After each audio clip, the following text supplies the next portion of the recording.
हरे कृष्णा। दासों के दास राधा कांत गिरधारी दास आप सभी भक्तों का बहुत बहुत धन्यवाद करते हैं। उसी क्रम में महाप्रभु का धन्यवाद देते हैं जिन्होंने हमें एक दिन दिया अपनी सेवा करने के लिए।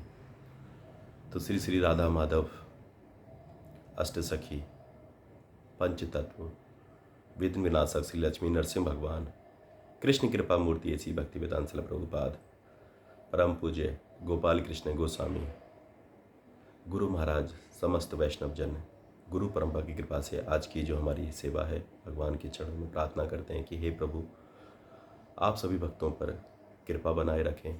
जो भी भक्तगण भगवान आपकी सेवा में नित्य लगे हुए हैं, आपके लिए नित्य प्रयास कर रहे हैं, और महाप्रभु बहुत दयालु हैं, बहुत कृपालु हैं, वो विशेष कृपा करते हैं। तो हमें अपने पूर्वजों का, अपने इष्ट का ध्यान करते रहना चाहिए। और जैसे कि आप सब लोगों को संज्ञान होगा, अभी क्या चल रहा है, श्राद्ध का महीना चल रहा है। श्राद्ध यानी कि श्रद्धा का पर्व। अगर आपकी श्रद्धा होगी तो आप अपने पूर्वजों को, अपने पितरों को क्या करेंगे, भगवान की प्रार्थना करेंगे, हे भगवान उन्हें क्या करो, अपने चरणों की सेवा में लगाएं, उन्हें भी भगवान की भक्ति मिले, गुरु का आश्रय मिले, उन्हें भी जहाँ पर भी रहें और प्रेम मिलता रहे। यही हमारे अपने पूर्वजों को, क्योंकि जिनकी कृपा से हमें ये जीवन मिला है, तो उस जीवन को हमें सार्थक करना है।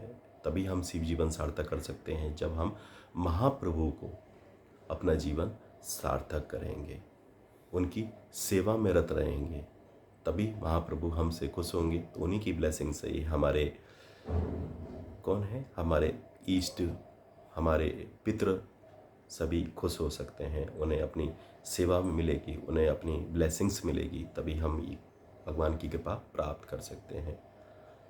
तो दासों के दास नित्य भगवान की सेवा में आप सभी भक्तों के लिए यही प्रार्थना करते हैं कि किसी भी परिस्थिति में हमें कृष्ण को, महाप्रभु को नहीं भूलना है। कैसी भी परिस्थिति आ जाए, हमें उनका सुमिरन करना है, नित्य प्रयास करना है, उनकी हम किसी तरह सेवा ना छूटे। जब तक हमारे हृदय में सेवा का भाव नहीं आ रहा है तो कहीं ना कहीं त्रुटि है, कहीं ना कहीं अपराध है, जिससे कि हम सब लोगों को सेवा करने का मौका नहीं मिल पा रहा है। तो आप सब लोग प्रार्थना करा करें कि हे प्रभु, हमें भी कुछ भगवान अपनी सेवा में लगाने का प्रयास करें। तो सबसे पहले अपना कल्याण करने का प्रयास करा करें, इसके बाद अपनों का।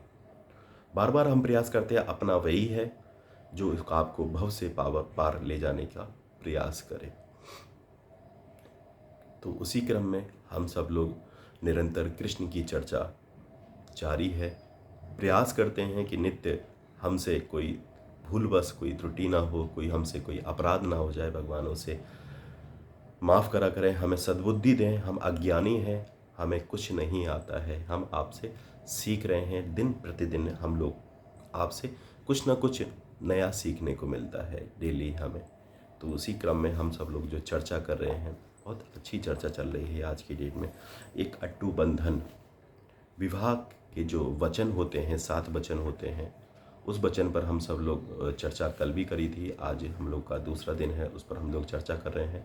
तो आप सब लोगों का बहुत बहुत धन्यवाद देता हूँ। आप सब लोग कीमती समय निकाल कर उस चर्चा को सुनने का प्रयास करते हैं और सुनने का प्रयास कराते हैं अपनों से, क्योंकि जब तक हमें एक मार्गदर्शन नहीं मिलेगा, हमें ये अंधकार से प्रकाश की ओर जाना है, तो हमें ज्ञान कहाँ से मिलेगा, शास्त्रों से मिलेगा। तो शास्त्रों के लिए पढ़ने के लिए हमारे पास समय नहीं है, इसलिए हम लोग क्या हैं, कहीं ना कहीं परेशान हैं। तो हमें अंधकार से प्रकाश की ओर लेके जाना है। जब सूर्य निकलता है तो क्या करता है, प्रकाश देता है। अगर एक दिन भी सूर्य नहीं निकलेगा, त्राही त्राही मच जाएगी। उसी प्रकार आज कितनी भी पुण्य आत्माएं हैं जो भगवान की सेवा से विलग हैं, उनकी सेवा नहीं कर पा रही हैं। तो उसी के लिए हम लोग प्रयास करते हैं कि हमें किसी न किसी तरह भगवान की सेवा करने का मौका मिलता रहे।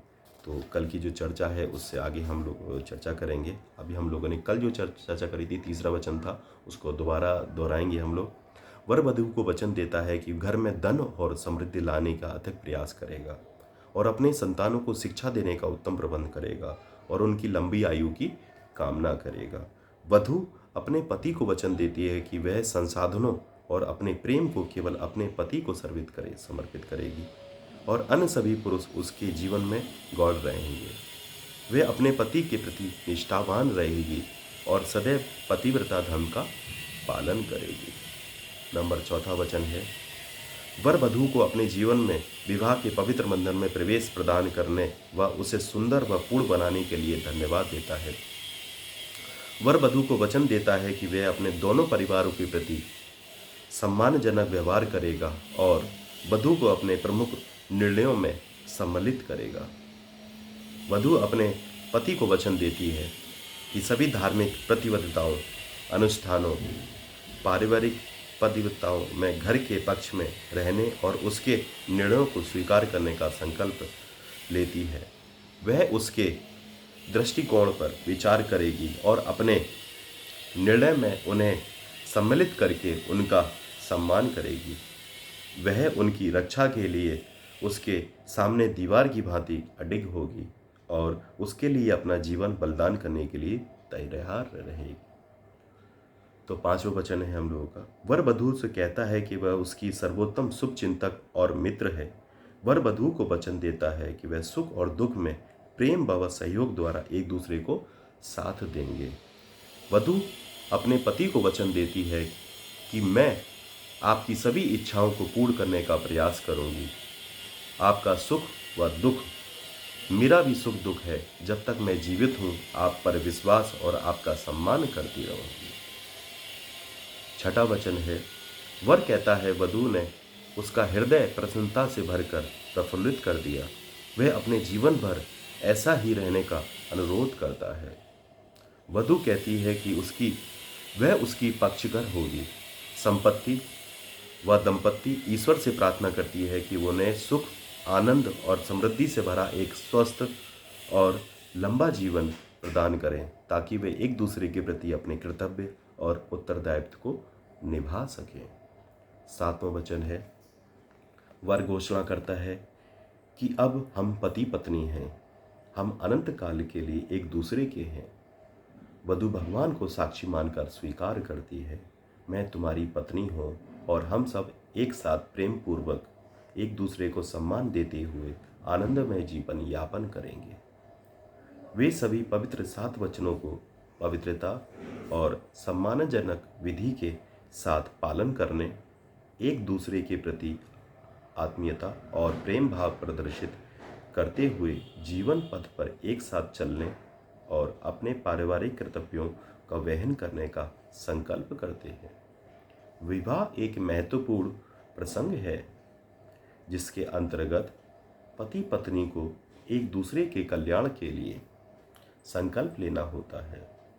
व्यवहारिक जीवन में जीवन के सभी क्षेत्र सम्मिलित हैं, जिसमें शारीरिक, भावनात्मक, वित्तीय, संतान संबंधी, सामाजिक आदि मुख्य हैं। ये आजीवन प्रतिबद्धताएं हैं। व्यक्ति इन लक्ष्यों को पालन करने के लिए अपना समय, ऊर्जा और स्वयं को समर्पित करने का वचन देता है। यह परिवार और संतानों के प्रति प्रसन्नता और उत्तरदायित्व को सर्वोच्च प्राथमिकता देने के लिए एक दूसरे के प्रति दिया गया एक वचन है। विवाह एक वास्तविक धार्मिक जीवन व्यतीत करने के लिए उचित शिष्टाचार और दृढ़ विश्वास का स्पष्ट निर्देश देता है और अवांछित कामुक इच्छाओं, जिनसे सामाजिक नियमों में अव्यवस्था होती है, उनको दूर करने में सहायता करता है। इसी कारण पूर्व काल में वर वधू को विवाह जीवन के आरंभिक चरण में किया जाता था, जिससे वे वचनों को अक्षरशः पालन करें और प्रेम का एक अटूट बंधन साझा करें। ये एक ऐसा संबंध है जो असीम है, जैसा कि एक प्रसिद्ध कहावत है, जब तक मृत्यु हमें अलग ना कर दे। श्री भक्ति सिद्धांत सरस्वती ठाकुर के अनुसार व्यवहारिक प्रतिज्ञाएं गृहस्थ जीवन का मुख्य सिद्धांत यह है कि कोई भी किसी अन्य की संपत्ति या सेवा भाव का स्वामी नहीं हो सकता। प्रत्येक व्यक्ति केवल एक सेवक है, जिनके कार्यकलाप सदैव भगवान की सेवा में होते हैं। इसी प्रकार एकमात्र स्वामी, एकमात्र मित्र, एकमात्र पुत्र और एकमात्र पत्नी के रूप में सभी की सेवा का एकमात्र उद्देश्य श्री कृष्ण को प्रसन्न करना। भगवान विवाह करने से किसी को भी स्वामी का अधिकार नहीं मिलता है। श्री कृष्ण की संयुक्त सेवा के निष्पादन से एक दूसरे की सहायता व सेवा करने के लिए पुरुष और स्त्री विवाह के बंधन से जुड़ते हैं। पति पत्नी के भोग की वस्तु नहीं है, ना ही पति पत्नी के भोग की वस्तु है। वे अपनी यौन क्षुधा को संतुष्ट करने के लिए विवाह नहीं करते हैं। वे भगवान को प्रसन्न करने के लिए विवाह करते हैं, स्वयं को प्रसन्न करने के लिए नहीं। वे अपने साथी के रूप में केवल ऐसे व्यक्ति को चुनते हैं जिनका भगवान की सेवा का भाव उनसे उच्चतर हो। वे भगवान श्री हरि की श्रेष्ठ सेवा में भाग लेने हेतु अपने साथी द्वारा स्वीकार किए जाने के लिए स्वयं को प्रस्तुत करते हैं। पति या पत्नी द्वारा एक दूसरे को अपनी सेवा में लगाने के लिए बाध्य करने का अधिकार नहीं है। दोनों को अपनी सेवाओं तभी देनी चाहिए जब उनका साथी उन्हें श्री हरि को सेवा साझा करने की अनुमति देता हो। दोनों में से कोई भी अपने साथी को उनकी सेवा के लिए बाध्य नहीं कर सकता। घरेलू अनुशासन की इस प्रणाली की नींव पर सभी सदस्यों द्वारा अर्चा वगैरह की संयुक्त सेवा में निहित है। गुरु द्वारा सामान्यतः किसी व्यक्ति को वैवाहिक जीवन में प्रवेश करने के लिए मना करने का कारण यह है कि संसार में बिरला ही कोई ऐसा है जो अपनी पत्नी या पति को बाध्यता सेवाओं को योग्य मानने को तैयार हो। यह पति पत्नी के बीच एकमात्र ऐसा संबंध है जिसे केवल गुरु द्वारा स्वीकृत किया जा सकता है।